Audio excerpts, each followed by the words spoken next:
Dargaggoo keenyaa fi waaqa kadhateen jiru. Inni ergamaan waaqayyoo inni nuuf kuni. Biyya keenya kana keessa isaanii beeku. Waaqayyootti argisiisa, waaqayyootti mul'isa. Inni eebbifname. Innaan guddaan inni eebbifna nama kana. Namni kamiyyuu amma sagalee tokkoon waaqayyo abbaa ilmaa hafuura qulqulluu sadeen tokkoon amma hin eebbisna obboleessa keenya. Maaliif obboleeta koo akkuma ishiin dhuftee na tuqxeen keessi kiyanatti dhaga'ameenas. Maal jechuu barbaanneeti? Egaa fuula namaa duratti namni nu ajajuufi miti. Inni nama ajaju tokko teessorra jira Yesuus. Inni nama ajaju tokko Yesuus teessorra jira. Qulqulloota taalee miti, beektota taalee miti, hayyoota taalee miti. Inni hayyuu taalee Yesuus nu bira jira.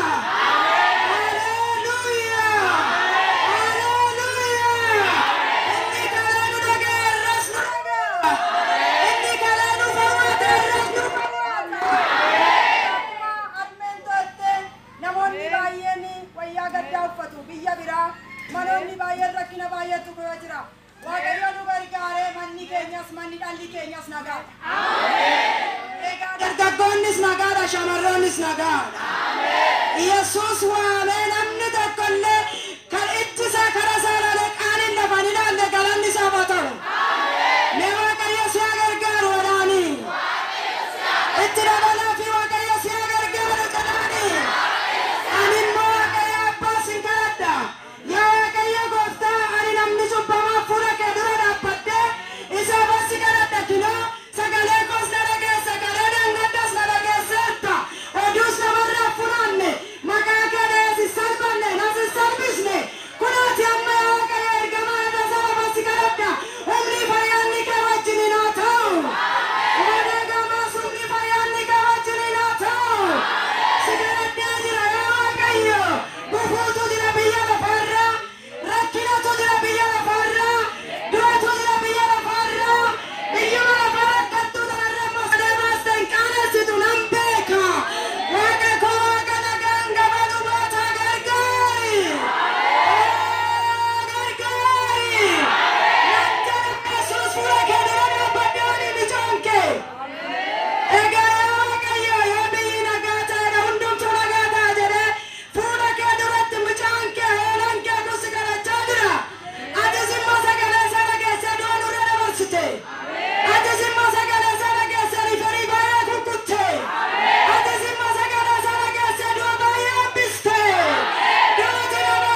tubaye biya la fara kina tubaye amasan tubayati wala san tubayati echaden te echagal tasan tubayati amma saati kana tara kana tilaki kanat bram bisera brayat bram bisera sabagana wajin brayat wala takana wajin bram bisera brayat sagale ke narbe hadir bufuni sandandai rakini sandandai gaila sayapis mana sayapis mati sayapis arra sayapis apalada sayapis kata gurisan nagain yesus kata gurisan nagain kajajira ke tora keti egaya kariyo se agaju bi mate sigara chufani ulfina ke fayana ke wajintai sabaka nagarga ayana ke baishib biya kana gargar ya waqayyo gofta humnan qabnu